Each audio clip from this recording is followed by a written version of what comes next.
आज हम आपका परिचय हिंदुस्तान में कौमी एकता का गुलदस्ता सजाने वाले और उसको महकाने वाले हमारे हजरत सैयद अशरफ की चौचवी साहब से कराना चाहता हूँ। हजरत साहब खानकाहे अशरफिया शेख आज़म सरकार कला के चीफ हैं। देश में कौमी एकता के रूप में जाने जाते हैं। हजरत साहब, आज आपका ब्लिट्स इंडिया में स्वागत है। हमें जानना चाहेंगे कि देश चुनाव के नज़दीक पहुंच रहा है। माननीय प्रधानमंत्री नरेंद्र मोदी जी ने एक दिशा दी है कि विकास के ऊपर हम 2047 में इसको विकसित भारत बनाएंगे और 1000 साल का एजेंडा तय करेंगे। आपकी इसके बारे में क्या राय है? बहुत बहुत शुक्रिया आपकी आमद का। और मैं जिस देश का रहने वाला हूँ, ये देश दुनिया में अपनी अलग पहचान रखता है। हमारे पास इमोशंस हैं, हमारे पास रिश्तों की मान्यताएं हैं, हमारे पास अध्यात्म है और धर्म पर पूरा यकीन रखने वाले हैं हम। इस लिहाज से दुनिया में एक हमारी अलग पहचान है। लेकिन दुनियावी ज़रूरतों के मुताबिक जो इंफ्रास्ट्रक्चर होता है, मैं ये कह सकता हूँ कि इस मामले में शायद मेरा मुल्क दुनिया के और मुल्कों से शायद पीछे नज़र आता हो। लेकिन अध्यात्म में, रिलीजन में, अनेकता में एकता में, इन तमाम मामलात में हम दुनिया में अपनी एक अलग पहचान रखते हैं। तो इस इंफ्रास्ट्रक्चर के दुरुस्त होने के लिए जो भी हमारे मुल्क का सरबराह होगा, जो ज़िम्मेदार होगा, हम उससे यही उम्मीद रखते हैं कि जो हमारे कमज़ोरियां हैं उसको वो दूर करे, हमारे मुल्क को दुनिया के डेवलप मुल्कों में की सफ़ों में लाके खड़ा करे। तो हम स्वागत करते हैं प्राइम मिनिस्टर नरेंद्र मोदी जी का कि जिन्होंने ये आज़म किया है कि हम अगर फिर आते हैं तो हम इस मुल्क को 1000 साल तक के जो डेवलपमेंट के हैं प्रोजेक्ट्स, जो प्रोग्राम्स हैं, वो हम ऐसा सजा देंगे कि यके बाद दीगरे वो काम होता चला जाएगा। तो खैर मकदम करते हैं और उम्मीद करते हैं और दुआ भी करेंगे कि अगर उन्हें यह मौका मिलता है तो वो अपनी ज़बान को पूरा कर सकें। आपको क्या लगता है कि पिछले 10 वर्षों में हिंदुस्तान का डेवलपमेंट किस मुकाम पर पहुंचा है और दुनिया में हम डेवलपमेंट के नाम पर आज कहाँ खड़े हैं? हाँ, ये एक बहुत अच्छा सवाल भी है। और चूँकि मैं आवाम से जुड़ा हुआ आदमी हूँ, तो बहुत सी चीज़ें जो ग्राउंड लेवल पर हैं वो भी मुझे पता लगती हैं और मुझे देखने को भी मौका मिलता है। तो स्कीम्स के ताल्लुक़ से मैं ये बात कह सकता हूँ कि जितनी गवर्नमेंट की स्कीम हुई हैं, उस स्कीम का लाभ, जो फ़ायदा है, वो लोगों तक पहुँचा है। इस हुकूमत में बिचौलियों का रोल थोड़ा कम हुआ है। बेनिफिशियर्स को डायरेक्ट बेनिफिट्स मिले हैं। जैसे मकान की योजना थी, गैस, अनाज का जो दिया जाता है 5 किलो अनाज, इसमें एक ख़ास बात यह है कि लोगों तक भी पहुंचा है। और इसमें जो एक माहौल नज़र आता है हिंदू मुस्लिम हर मामले में, ये भी चीज़ देखने को नहीं मिली है। इस मामले में भी पूरे इंसाफ के साथ ज़रूरतमंद की ज़रूरत को पूरा किया गया है, हकदार को हक दिया गया है। तो इस हुकूमत में ये चीज़ तो देखने को मिली है। निचले स्तर पर जो बेनिफिशरीज़ हैं उन तक बेनिफिट्स पहुँचे हैं। तो इसका मतलब ये कहा जाए कि आप भी इस बात की तस्दीक करते हैं कि प्राइम मिनिस्टर मोदी का कार्यकाल काबिल तारीफ है?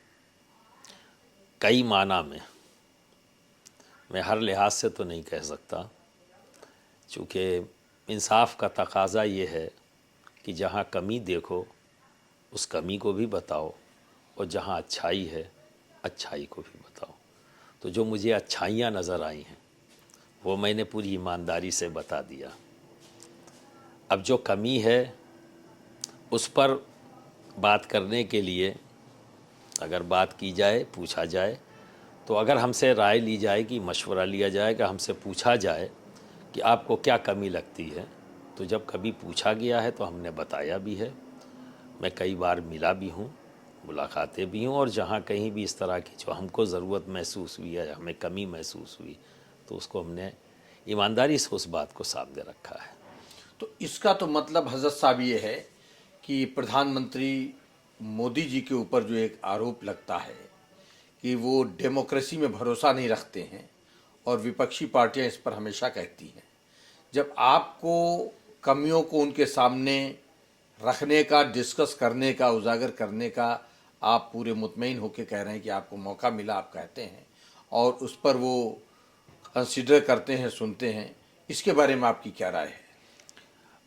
मैं जब भी गया हूँ, हमने जो भी बातें की हैं, 2015 में मुलाकात हुई, मैंने इंटरनेशनल सूफ़ी कॉन्फ्रेंस किया, उस मौके पे मेरी मुलाकात हुई, और अभी लेटेस्ट मेरा ख़्याल है कि लास्ट मंथ में ख्वाजा मोइनुद्दीन चिश्ती अजमेरी के मज़ार पर जो चादर चढ़ाई जाती है, जो प्राइम मिनिस्टर ऑफिस से प्राइम मिनिस्टर की जानिब से जाती है, तो उस चादर को भी उन्होंने हम ही लोगों के हवाले किया, सूफ़ियों को।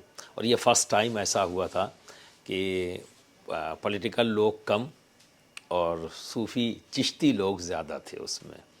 ये पहली बार आज़ाद हिंदुस्तान में हुआ कि जो चिश्ती दरगाहें हैं उनके नुमाइंदे वहाँ पर मौजूद थे और उनके हाथों में चादर को दिया गया।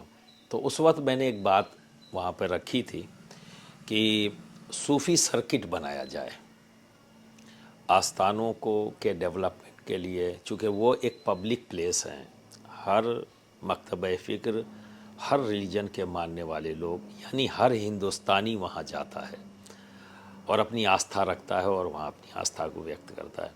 लेकिन फैसिलिटीज़ के एतबार से, इंफ्रास्ट्रक्चर के एतबार से ये प्लेसेस बहुत कमज़ोर हैं। तो इसको डेवलप करने के लिए अगर सूफ़ी सर्किट कायम किया जाए तो इन जगहों का डेवलपमेंट अच्छा हो सकता है और आने जाने वाले लोगों के लिए आसानियाँ पैदा हो सकती हैं। तो उस पर उन्होंने बरजस्ता हमसे कहा कि बिल्कुल आप इसको बनाइए, हमें दीजिए और बिल्कुल हम इस काम को करेंगे। ऐसे ही जैसे हमने बुद्धा सर्किट बनाया है, हम सूफ़ी सर्किट भी बनाएंगे।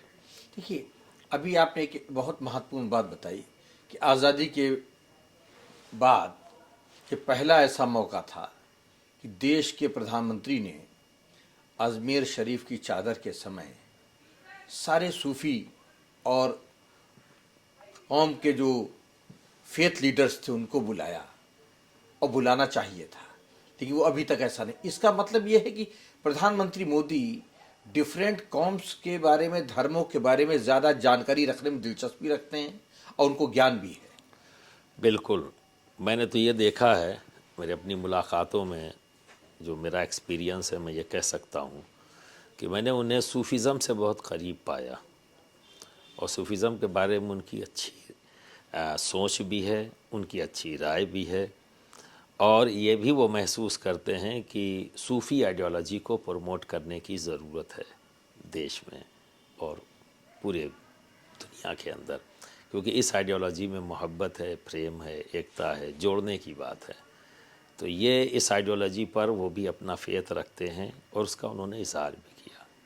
अच्छा, आप मोदी जी से पहले देश के हुकूमत करने वाले बहुत सारे लीडरान हैं, आपका क्या तजुर्बा रहा है कि सूफ़ी विचारधारा को जानने, समझने और गहराई से पहचानने वाले नेताओं की तादाद कितनी रही इस देश में?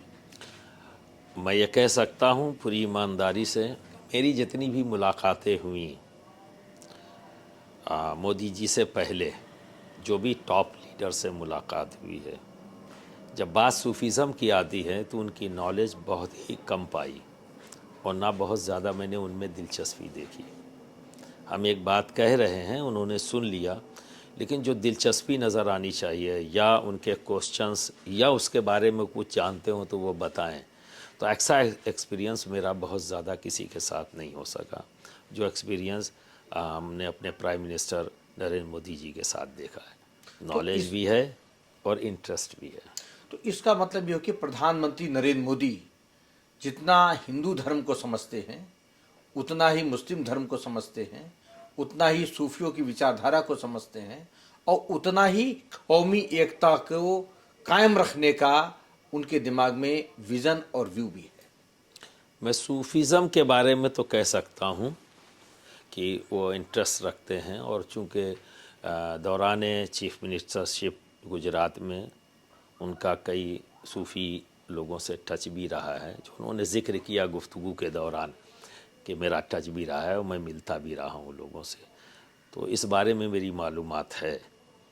और जो फ़िक्र है सूफ़ी आइडियोलॉजी, वो इस बारे में भी जानते हैं कि जो सूफ़ियों के से साथ जुड़े हुए लोग, यानी दरगाहों आस्थानों से जुड़े हुए जो मुसलमान हैं, जिन्हें हम सुन्नी सूफ़ी मुसलमान कहते हैं, वो लड़ाई झगड़ा या शिद्दत पसंद नहीं है। ये मोहब्बत वाले हैं, दरगुज़र वाले हैं और सबको लेकर चलने और मिलजुल कर रहने वाले हैं। ये कॉन्सेप्ट तो उनका क्लियर है, जिसका उन्होंने खुद इजहार किया है कि मैं ये जानता हूँ कि सूफ़ी लोग कैसे होते हैं। तो इसका मतलब है कि सूफियों के स्पोक्स पर्सन, सूफियों के प्रवक्ता और सूफियों के एम्बेसडर मोदी जी भी हो सकते हैं। उन्होंने तो अपना इजहार किया ही है, दुनिया के सामने ये बात कही। वर्ल्ड सूफ़ी फोरम जब 2016 में हुआ तो उसके बाद उन्होंने इस बात का ऐलान किया कि एक हाथ में कंप्यूटर और एक हाथ में कुरान होना चाहिए। सऊदी अरब से उन्होंने कहा कि क्यों नहीं आप सूफ़ी आइडियोलॉजी को फॉलो करते हैं। सऊदी अरब में पहला प्राइम मिनिस्टर हमारे इंडिया के जिन्होंने सऊदी हुकूमत से ये कह दिया कि आप सूफ़ीज़म को क्यों नहीं फॉलो करते हैं। तो ये फर्स्ट टाइम हुआ है ये भी। तो इसका तो मतलब ये हुआ कि देश का नरेंद्र मोदी ऐसे पहले प्रधानमंत्री हैं जिन्होंने सूफी विचारधारा का गहराई से अध्ययन किया और बगैर किसी डर या भय के, बगैर किसी कूटनीति के इस वसुधैव कुटुंबकम की बात को सऊदी की हुकूमत के साथ रखने में कोई संकोच नहीं किया। बिल्कुल नहीं। श्री नरेंद्र मोदी जी सूफ़ी विचारधारा को इस देश की धरोहर मानते हैं। इसे विदेशी नहीं, देशी धरोहर मानते हैं। और जो हमारी विचारधारा है, जो हम ये कहते हैं कि ये देश सूफ़ी संतों का देश है, और आज भी सूफ़ी संतों की विचारधारा इस देश में अपना असर रखती है और इसी विचारधारा से लोग जुड़े हुए हैं। बहुत कम लोग हैं जो इस विचारधारा से अलग हो गए। तो जो अलग हो गए हैं वहाँ शिद्दत पसंदी नज़र आती है, लेकिन जो इस विचारधारा से जुड़ा हुआ है वो आज भी मोहब्बत की बात करता है, एकता की बात करता है, अनेकता में एकता की बात करता है। अभी आपने हजरत साहब बताया कि नरेंद्र मोदी जी ने सऊदी अरब की हुकूमत से सूफ़ी को विचारधारा को बढ़ाने के लिए उसको अडॉप्ट करने की बात उनसे कही। दूसरी ओर हिंदुस्तान के पासपोर्ट की हैसियत दुनिया में बढ़ी है, उसका सम्मान बढ़ा है, हैसियत बढ़ी है। तो इंटरनेशनल लेवल पर भी नरेंद्र मोदी जी ने देश के नाम और काम को आगे बढ़ाया है और कौमी एकता के गुलदस्ते को भी आगे पहुंचाने का काम किया है। आपकी इसमें क्या राय है?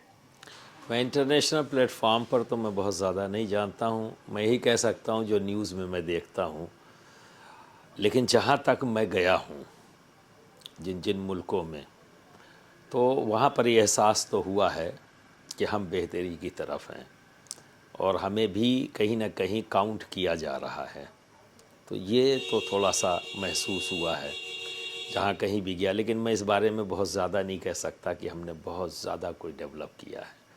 अभी भी ज़रूरत है कोशिश की, और अभी भी और ज़्यादा आगे आने की ज़रूरत है, अपने आप को मनवाने की ज़रूरत है। दोस्तों, ये था हमारे सूफी संत हजरत साहब के इंटरव्यू का पहला पार्ट। दूसरे पार्ट में हम उनसे और गहराई से विभिन्न मसलों पर बातचीत करेंगे और उनके बेबाक सवालों और जवाबों को आपके सामने प्रस्तुत करेंगे अपने अगले अंक में। देखते रहिए ब्रिट्स इंडिया की यह खास मुलाकात। नमस्कार।